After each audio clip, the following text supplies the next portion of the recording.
Pasteur Denis Lessipé.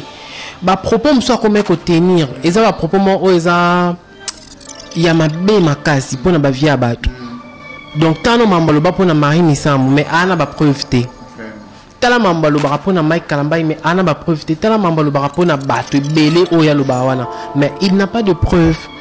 Ba finga yo. Par ex-femme non mutu bota manai na appui ya pasteur mo o sala ni musala moko mais est-ce que yo wana droit yo répliquer te yo répondre te pourquoi parce que ah non et de un mukolo et de deux aza sous pasteur ya mboka na bino aza pe sous na kata ba communauté on sentir niveau gravité mambango ezaleli mais est-ce que pasteur de nile sabano tala bambwana touté bat oyo finga na vie ya bat oyo salisa na vie. Même Marie Misambu muto akabelo cheneta ora munene o mobali na papa Riti Misambu atikilai a pesa yo l'église likolo ya seme aomona Marie Misambu kana cheneta Marie Misambu oyemba na église aomona Marie Misambu na cheneta oya ka liboso Marie Misambu ma sœur il faut qu'on s'aimer ni Marie Misambu moni le kiti mukomisa longoli cheneta pied ma comment okoko zali susu auteur ya bozonga na bango est-ce qu'il y a un sens par rapport à réconciliation? Par rapport à réconciliation koututé ya omoni mutu o dabozaki ne pona nga kutupe frère Mike na pasteur Denis fait bazonga na peka te bazonga ba baso bolimbi sani oui mbote na musika boso la te bokutana te bokoma pe ba camarade parce que déjà bazala pe no ba camarade te.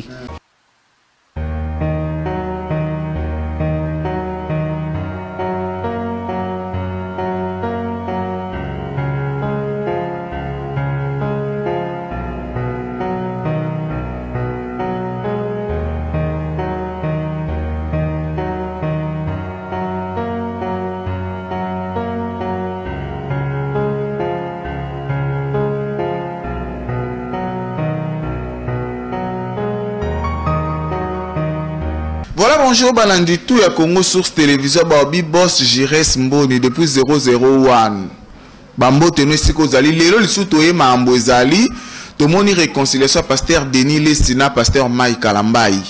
To ye ko bete un peu masolango ndeni ezoleka na internet et puis ba nungu ezotambola lisu par rapport ya ba propos ya pasteur Denis Lessikolobaki d'ici la zozongisa lisusu couple ya Peniel na Mike Kalambai. Voilà pourquoi to bete masolango Leona Suleiman Konde passeport rouge Mukolo Kombo. Bonjour Suleiman. Bonjour à toi Glody Mutombo, le géant de la presse biométrique. Na pesio bambote ya yo yango wana donc Bambote nanga les na Lisa Love Kalafa il a patron na Bobby fi alemba ba avion a finga pilote donc mais ba pilote ba bondi la rikak donc hier soir matin avion na bino se ki angolo fi à Air France fi à Air Bruxelles donc on a payé sur Bambote. Je vois là donc aussi ma grande sœur propre Priscilla Conde Glamour. Priscilla Conde Glamour n'a pas sur Bambote place aux Ali. Donc je vois là donc aussi mon beau-frère Antonio, je te salue depuis Kinshasa 00243 Mboka Bakoko. Donc je suis là en direct de Kinshasa. Boza Bakiti Bovanda Bo s'installer qui toro parce que émission passeport rouge et bandit, on aime te chabne de bonne humeur non? Oui. Il y a on aime te informable non? Oui, qui toko donc Mambutu Chodo carré et vous dites quoi? Donc la perle noire n'a pas sur Bambote Bertivi Amazon Madame il y a Igebi na filé n'a pas sur Bambote donc voilà binoto batbolanda dans ce net moment partout dans le monde sur Congo Source Télévision. Ceux qui ont banois liboso y tombé sur une de nos émissions, s'abonner, cliquer sur la cloche de notification et on est toujours branché dans l'actualité à Congo Source Télévision. Donc mon numéro c'est le plus 33 753 35 20 24. Plus 33 753 35 20 24. Je vous aime beaucoup. Voilà Suleiman, tout le monde a d'abord réconciliation à pasteur Mike Kalambai na pasteur Denis Lessi. Comment pasteur Pétage a pété là déjà pasteur Denis Lessi? Comment est-ce que réconciliation à Bango? A pété là Mike Kalambai. Mike Kalambai. Et au monde on soit ensemble. Impression les agnes. Bon, comment on va ensemble impression la ngaïzaki kake. Quand on a une photo, et ça photo, au moins que Mike Kalambai a né d'accord na réconciliation. Parce que mon frère Mike a sécaté, l'autre réconciliation, ça donc bon séca, boire des bonnes humeurs et tout, bon sentir que t'es bon limbisani. Au moins que oh bah doute et non na mutema. Au moins la que frère Mike oh yamba pasteur de Nile semaine na moi ba retenir mon boy. Au moins la pasteur de Nile si on est au bang frère Mike au kangi mais on dit que prison. Et c'est ça va tout pardon. On a c'est un pardon. Témoignage que yam sikatinga moko. Donc pasteur de Nile si a sengi pardon. Et donc voilà, et ça le péca bien, et ça le péca qui tombe au moins bon peut que se réconcilier parce que pasteur Denis Lessipé, bah propos me soit comme tenir, et ça va propos moi oh ça, il y a ma bé ma casse pour na ba via bateau. Donc tant no mambalo ba pour na marine sam, mais ana ba profiter. Tala mambalo ba pour na Mike Kalambay, mais ana ba profiter. Tala mambalo ba pour na bateau belé oh ya lo bawana, mais il n'a pas de preuve sur mambo oh ya lo bara. Et ça l'a raté donc et c'est un cas bon. Maintenant, si koyo place au bachaki wana intervention ezalati. Place au bachaki wana o nini ezalati. Si kona ebiti. Pasteur pétage abimindeni afuti caution to aseni. Je sais pas trop. Donc l'essentiel est que pasteur pétage abimi et je crois, j'espère que aotikala lisuko bandela buzoba o asakiti. Po baba mutu oyo soki odindi na libulu. Oko tambo la zala prudent talara bien bebenzi la po odindason na libulu pour la deuxième fois. Maintenant ce qu'on y est comme a dindi dana libulu asa ce que ba pour soit dindi sous pour la deuxième fois au monesco azazoba parce que azaki prudente donc eloko o comme là une fois et ko comme là deux fois jamais. Donc bongo so ba kana pasteur Mike Kalambay siko tout base bien prudent la relation na ba na ba propos ba tenir ba entretenir relation na ba très bien qui tourne tout et tambola bien et qui est bien. Donc bah ça la zoba te nenge otoyoka kike non te parce que biso ngana yo na batbalon da biso to sa frère Mike Kalambay te au moins poso to za ki frère Mike Kalambay mais pas sur frère Mike Kalambay yo kato o yo kana minito mais to ye bien to comprendre mais comme to za été to comprendre en oté ba finga yo par ex-femme non mutu bo tamanaï na appui ya pasteur mo o sala ni musala moko mais ce que yo on a droit yo répliquer te yo répondre te pourquoi parce que ah non et de un kolo et de deux aza sous pasteur ya mboka na bilo aza pe sous na kata ba communauté on sentir niveau gravité mambo ezaleli mais ce que pasteur de Nile sabanota la bambwana touté abanota la bambwana touté Yazuka mbongo ne liboso pété aso sane qui pétage na e all kane mbongo ne donc ba journaliste ba tondele wane belé na ba journaliste pe boki no tondela batu mambo bongo bo pesa batu mutu makasi o mona be muto sa buzo ba lo ba mambo lukuta me yo o ko vandele na caméra ba tondi sibino wana yo kabino belé po bozo ba image mambo buzo ba na suka bo pesa $20 po ba futa keka $20 ba futa ke $20 ye pa ka lo kwa maniqué. Oui. Bafuta ke $20. Alo kwa manike.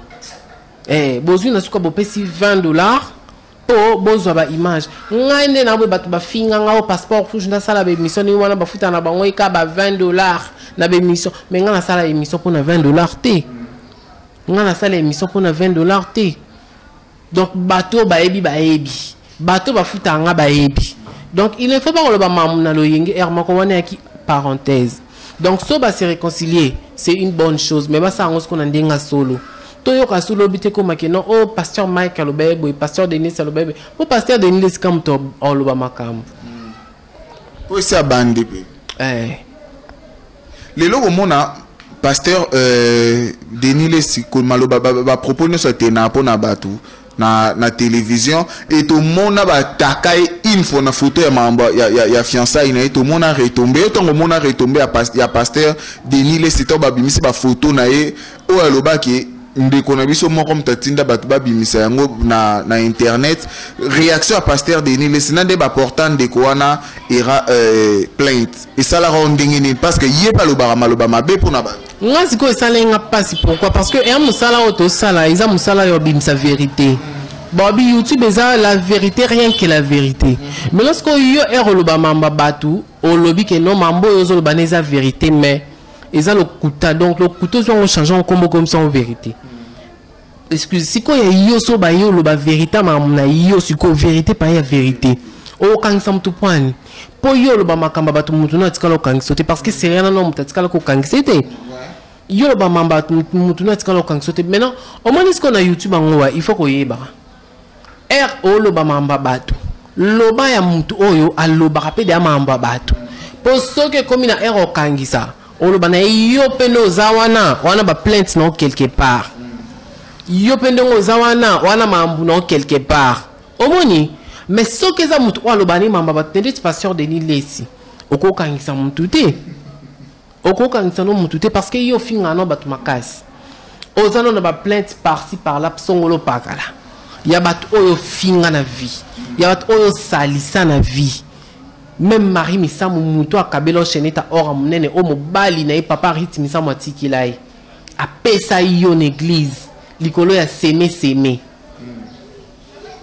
aomona Marie misamu kana cheneta Marie misamu oyemba na église aomona Marie misamu na cheneta oya ka liboso Marie misamu ma sœur il faut qu'on s'aimer ni Marie misamu amoni lekiti mu commission longoli cheneta pied ma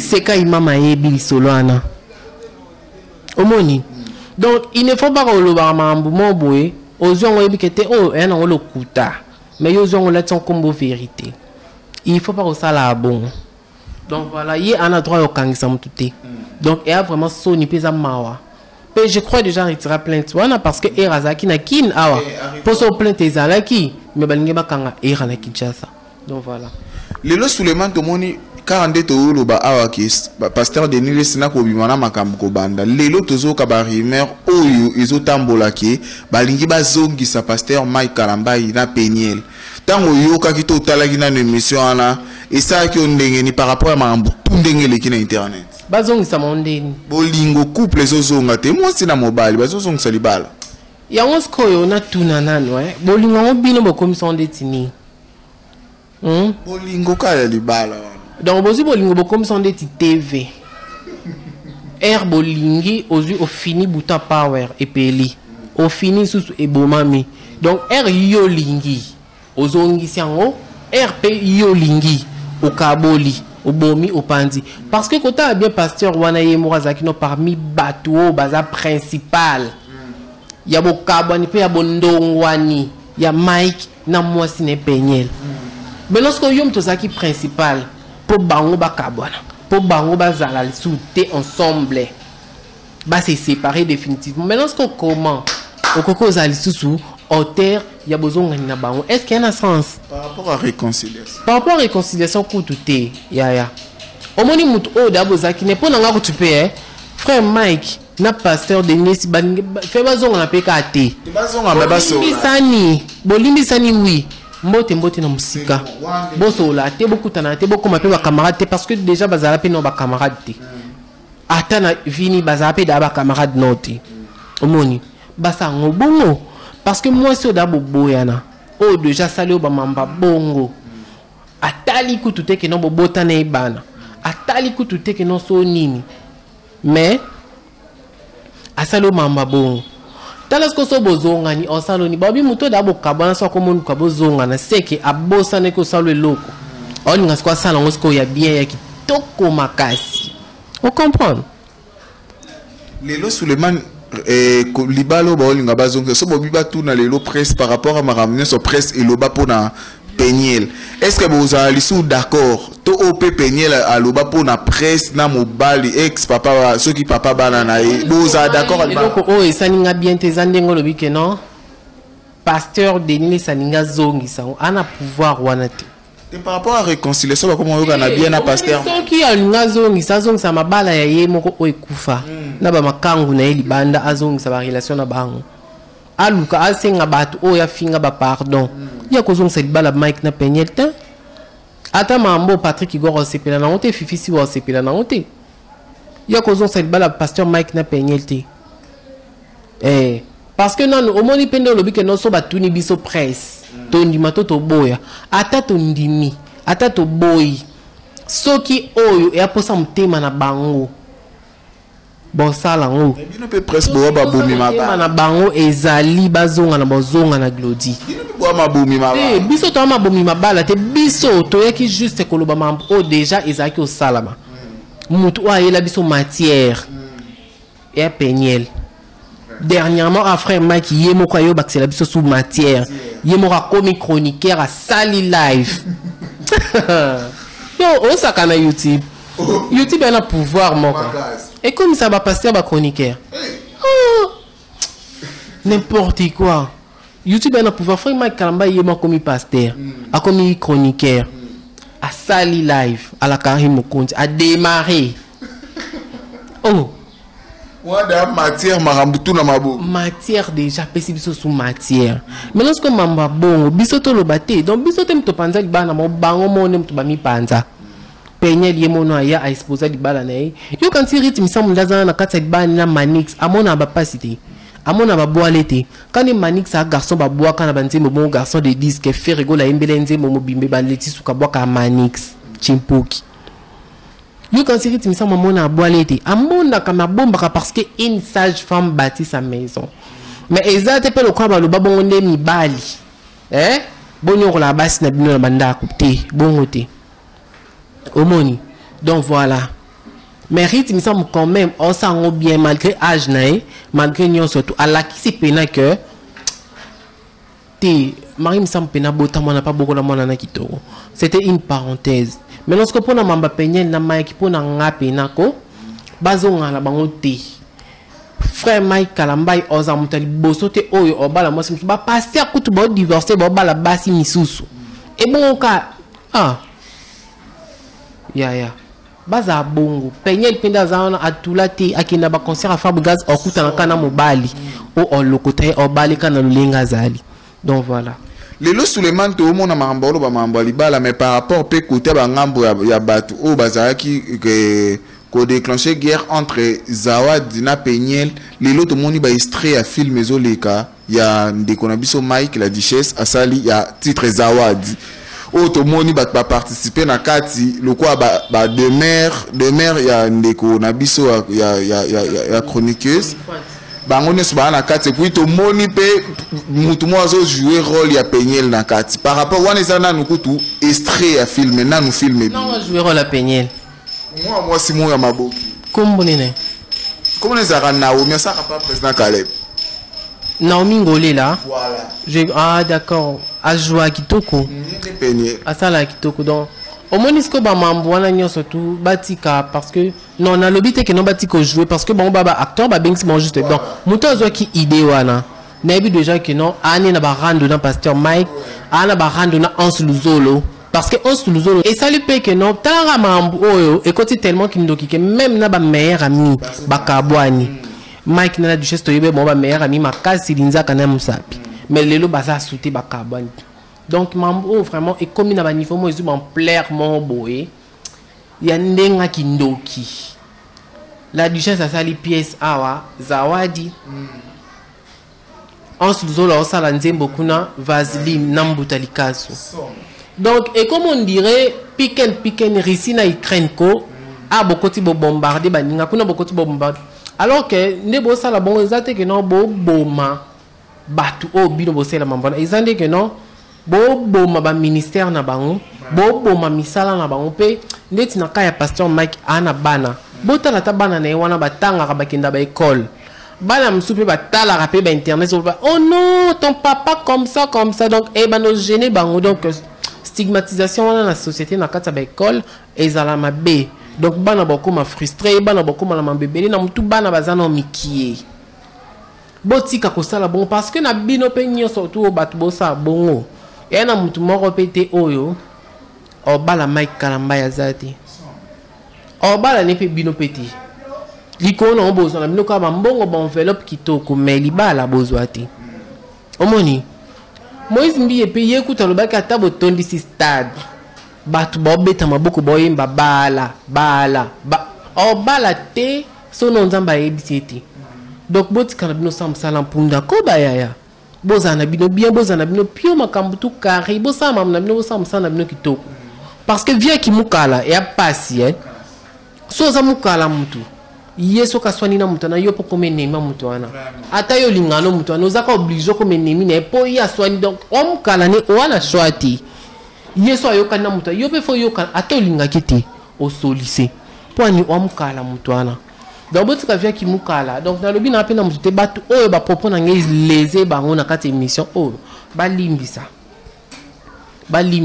donc botinanga regardez donc voilà c'est un peu ça Glody. Voilà seulement to comme déjà na souka quelques dédicaces pour tous ces la pesi bamboti na boss nanga Jires Mboni maman Karine Mboni maman Paradis Gloria Olangi l'américaine depuis quelque part la pesi bamboti na poto kuna donc fille à neige il y a eu un Karine Mokonzi la baronne pe na pesi bamboti donc félicitations déjà pour ta grossesse déjà bientôt maman et na pesi bamboti na batutu balanda sur Congo sur télévision donc on sonne le banacha kam subongo na la lisa mi subongo kitoko na ninga bongo non d'accord bisous kuna voilà to comme na suka na Congo Source Télévision bo s'abonner massivement na Congo Source Télévision bo s'abonner ba commentaire na bino to na besoin ba commentaire pour to bongisa musala bo s'abonner ou cliquer cloche à notification mambo tout kitoko bo ça toujours scotché pour brancher na Congo Source Télévision bye bye.